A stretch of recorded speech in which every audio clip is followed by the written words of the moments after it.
जय हिंद दोस्तों, स्वागत है आप सभी का हमारे यूट्यूब चैनल में। आज हम बीए फर्स्ट ईयर का सोशियोलॉजी समाजशास्त्र चैप्टर 5 पढ़ने वाले हैं। इससे पहले हमने आपका चैप्टर 4 तक ऑलरेडी कवर कर लिया। अगर आपने वीडियो नहीं देखा तो प्लीज जाइए, वीडियो देख सकते हैं। चलिए शुरू करते हैं। आज का हमारा पहला प्रश्न है कि विवाह एक ऐसी संस्था है जो यौन आवश्यकताओं की पूर्ति तथा आर्थिक सहयोग के लिए स्त्री और पुरुषों के साथ रहने की अनुमति देता है। विवाह की परिभाषा किसने दी थी या परिभाषा किनके द्वारा आया? तो आपका करेक्ट आंसर होगा आपका ऑप्शन खा, मर्क डाक ने ऐसा परिभाषा दिया था विवाह का।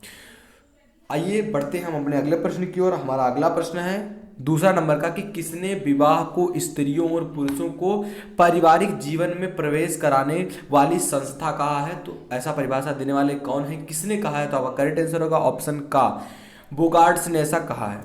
दोस्तों वीडियो पसंद आ रहा हो तो प्लीज लाइक करना, चैनल पर नए हो तो चैनल को सब्सक्राइब कर लो ऐसे वीडियोस पाने के लिए। तीसरा हमारा प्रश्न है कि जब कोई पुरुष अपने या अपने से निम्न वर्ग की स्त्री से विवाह करता है तो उसे कहते हैं, क्या कहते हैं ऐसे विवाह को? तो आपका करेक्ट आंसर होगा का, अनुलोम विवाह से कहते हैं। कि जब कोई पुरुष अपने या अपने अपने से छोटे यानी कि निम्न वर्ग के जो स्त्री से विवाह करता है तो ऐसे विवाह को कहा जाता है अनुलोम विवाह। तो आपका करेक्ट आंसर हो जाएगा ऑप्शन का। हमारा अगला प्रश्न है चौथा नंबर का कि विवाह स्त्री पुरुष का एक ऐसा योग है जिसमें स्त्री से जन्मा बच्चा माता पिता का वैध संतान माना जाएगा। यह परिभाषा किसके द्वारा दी गई है? कौन से ऐसे विद्वान थे जिनने इस परिभाषा को दिया? तो आपका करेक्ट आंसर होगा ऑप्शन गा, लूसी मेयर ने ऐसा परिभाषा दिया था विवाह का। अगला हमारा प्रश्न है पांचवा नंबर का कि जब एक पुरुष दो या दो से अधिक स्त्रियों से विवाह करता है तो उस विवाह को कहते हैं, इस विवाह को क्या कहा जाता है? तो आपका करेक्ट आंसर होगा ऑप्शन खा, बहुपत्नी विवाह। ऐसे विवाह को कहा जाता है कि जब एक पुरुष दो से अधिक महिलाओं से विवाह करता है तो उस विवाह को क्या कहा जाता है? बहुपत्नी विवाह। आपका करेक्ट आंसर होगा ऑप्शन खा।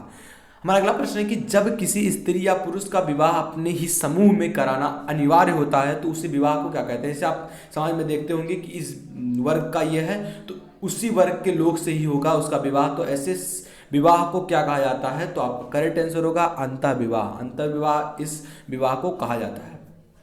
अगला प्रश्न हमारा है सातवां नंबर का कि जब उच्च जात या वंश की लड़की का विवाह निम्न जात के लड़के के साथ होता है तो उसे क्या कहा जाता है? तो आपका करेक्ट आंसर होगा ऑप्शन घा, प्रतिलोम विवाह कहा जाता है। जैसे कि जो पुरुष होता है इसका जब निम्न वर्ष से होता है तो उसे अनुलोम विवाह कहते हैं। अगर अगर जो लड़की है इसका निम्न जात के वाले लड़के से होता है तो इसे प्रतिलोम विवाह कहते हैं। तो अब करेक्ट आंसर ऑप्शन का होगा। हमारा अगला प्रश्न है आठवां नंबर का कि बहिर्विवाह शब्द सर्वप्रथम किसने प्रयुक्त किया था? इस शब्द को सर्वप्रथम लेने वाले कौन विद्वान थे? तो आपका करेक्ट आंसर होगा ऑप्शन का, मैकलेलन ने ऐसा सबसे पहले कहा था। बहिर्विवाह शब्द का प्रयोग सबसे पहले इन्होंने ही किया था।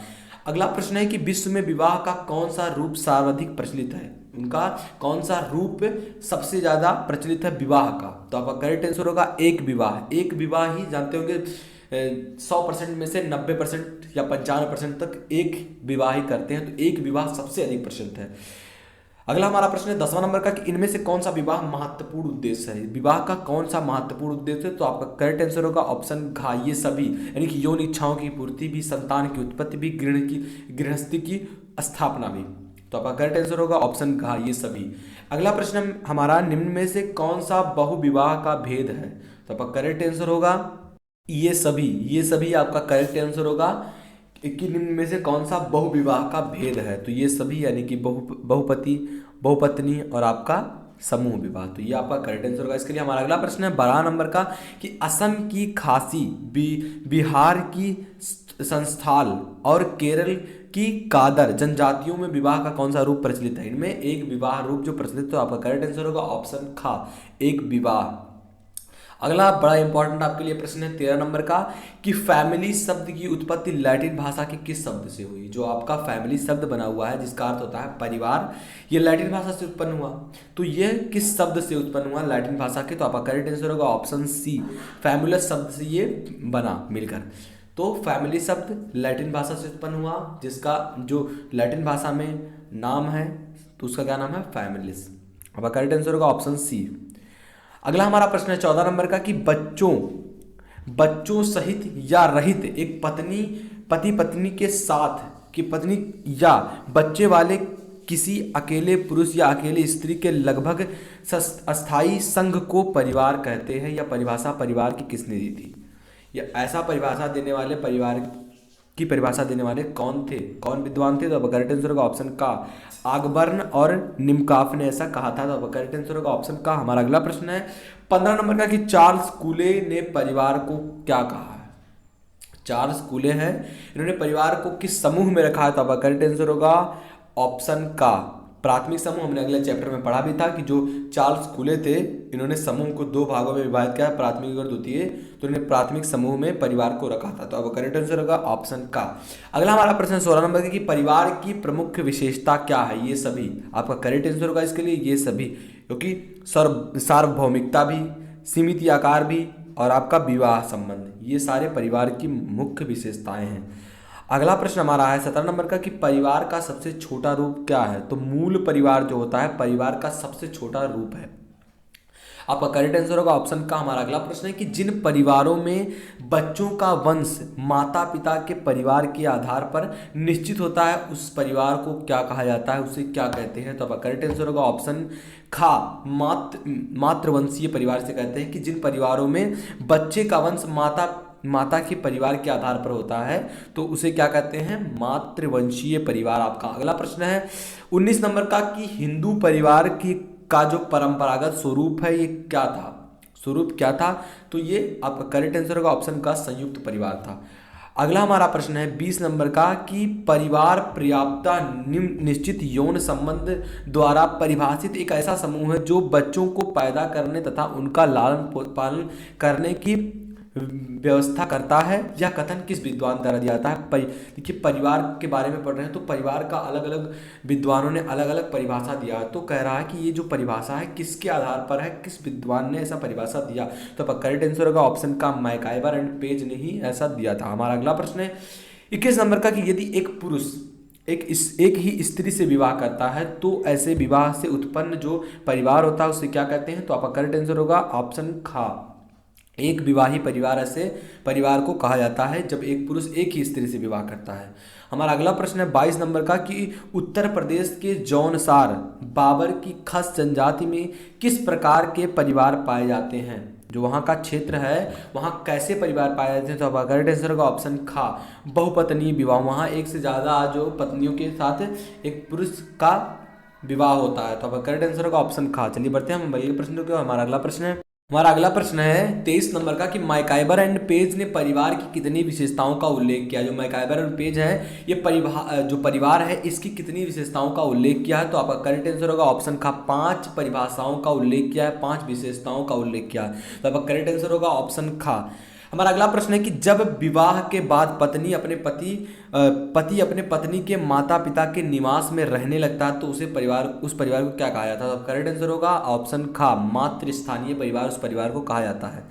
अगला हमारा प्रश्न है जब पति पत्नी विवाह के बाद सभी से अलग अपना नया घर बनाकर उसमें निवास करने लगे, अलग जाकर रहने लगे तो उस परिवार को क्या कहा जाएगा? तो अब करेक्ट आंसर होगा ऑप्शन का नव स्थानीय परिवार उस परिवार को कहा जाता है। जब वो विवाह हो गया और कहीं दूसरी जगह पर नई जगह पर जाकर रहने लगे तो ऐसे परिवार को क्या कहा जाएगा? नवस्थानीय परिवार। हमारा अगला प्रश्न है 26 नंबर का कि किस समाजशास्त्री ने उद विकास अध्ययन के आधार पर प्रमाणित किया कि परिवार का आदि जो रूप है मात्र सत्तात्मक था? तो अब करेक्ट आंसर होगा ऑप्शन खा हर्बर्ट स्पेंसर ने ऐसा कहा था। हमारा अगला प्रश्न है 27 नंबर का कि संयुक्त परिवार को भारत की आदि परंपरा किसने कहा? तो अब करेक्ट आंसर होगा ऑप्शन गा मैक्स मूलर है, इन्होंने सबसे पहले कहा था कि जो संयुक्त परिवार है भारत की आदि परंपरागत परिवार है। हमारा अगला प्रश्न है 28 नंबर का कि किस समाजशास्त्री ने कहा कि व्यक्ति नहीं बल्कि परिवार ही समाज का अध्ययन इकाई है?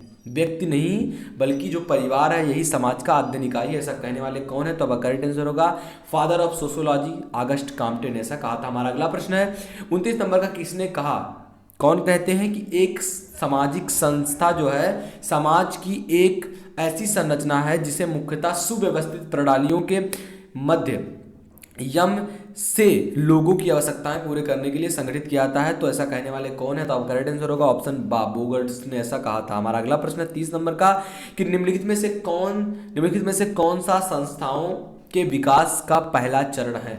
जो संस्थाएं हैं इनके विकास का पहला चरण कौन है निम्नलिखित में से? तो विचारधारा ही सबसे पहला चरण होता है। विचार किसी व्यक्ति का पहला चरण होता है विकास के लिए। हमारा अगला प्रश्न है 31 नंबर का कि हिंदू विवाह अधिनियम में हिंदू के अंतर्गत आते हैं क्या आते हैं? उपरोक्त सभी। जैन भी आते हैं, सिख भी आते हैं, बौद्ध भी आते हैं। तो करेक्ट आंसर होगा ऑप्शन द उपरोक्त सभी। हमारा अगला प्रश्न है 32 नंबर का कि हिस्ट्री ऑफ ह्यूमन मैरिज किसने लिखी थी? जो आपका हिस्ट्री ऑफ ह्यूमन मैरिज है नामक पुस्तक किसने लिखी थी? तो आपका करेक्ट आंसर होगा ऑप्शन खा, वेस्टर मार्क ने ऐसा लिखा था। बड़ा ही इंपॉर्टेंट आपके लिए प्रश्न है हिस्ट्री ऑफ ह्यूमन मैरिज। हमारा अगला प्रश्न है 43 नंबर का कि विवाह क्या है? What is marriage? विवाह क्या है? तो विवाह एक संस्था है, जिसे अगले चैप्टर हमने संस्था के बारे में अच्छे से पढ़ा था। हमारा अगला प्रश्न है 34 नंबर का कि किसने न्यूक्लियर फैमिली की अवधारणा की थी? न्यूक्लियर फैमिली की अवधारणा किसने की थी? तो आपका करेक्ट आंसर होगा ऑप्शन का मर्डॉक ने न्यूक्लियर शब्द की अवधारणा की थी। हमारा अगला प्रश्न है 35 नंबर का कि व्यक्ति के समाजीकरण की प्रक्रिया का सूत्रपात किस संस्था द्वारा होता है? जो व्यक्ति होता है इसका समाजीकरण की जो प्रक्रिया होती है तो किस सूत्रपात द्वारा किया जाता है, किस संस्था द्वारा किया जाता है? तो करेक्ट आंसर होगा ऑप्शन घ परिवार द्वारा किया था। हमारा अगला प्रश्न है 36 नंबर का कि भारत में हिंदू विवाह का अधिनियम जो है किस वर्ष पारित हुआ? हिंदू विवाह जो अधिनियम है किस वर्ष पारित हुआ? तो करेक्ट आंसर होगा ऑप्शन खा 1955 में। हमारा अगला प्रश्न है कि marriage and family in India पुस्तक किसने लिखी थी? जो आपका पुस्तक है किसने लिखी थी? तो आपका करेक्ट आंसर होगा ऑप्शन गा, के.एम. कपड़िया ने ऐसा लिखा था। हमारा अगला प्रश्न है 38 नंबर का कि परिवार क्या है? What is family? परिवार क्या है? तो परिवार एक समिति है परिवार। तो आपका करेक्ट आंसर होगा ऑप्शन ब। हमारा अगला प्रश्न है 39 नंबर का कि प्रजनन मूलक परिवार एवं जन्म मूलक परिवार की व्याख्या किसने की थी? ऐसा व्याख्या करने वाले कौन थे? तो आपका करेक्ट आंसर होगा ऑप्शन बा, जी.पी. मर्डॉक। जो मर्डॉक है इन्होंने प्रजनन मूलक और जन्म मूलक परिवार की व्याख्या की। हमारा अगला प्रश्न है 40 नंबर का कि प्रजनन मूलक परिवार एवं जन्म मूलक परिवार की व्याख्या किसने की ही? फिर से आपका वही प्रश्न आ रहा है, आपका करेक्ट आंसर हो जाएगा वही वाला। चलिए बढ़ते हैं हमारे अगले प्रश्न की ओर। हमारा अगला प्रश्न है 41 नंबर का कि एक विवाह ही विवाह का सच्चा स्वरूप है और रहेगा। ये शब्द किनके हैं? कि जो एक विवाह होता है वही सबसे अच्छा होता है और वही सच्चा स्वरूप है। तो इसका कहने वाले कौन है? तो अब करेक्ट आंसर हो जाएगा ऑप्शन का, मेलस्की ने ऐसा कहा था।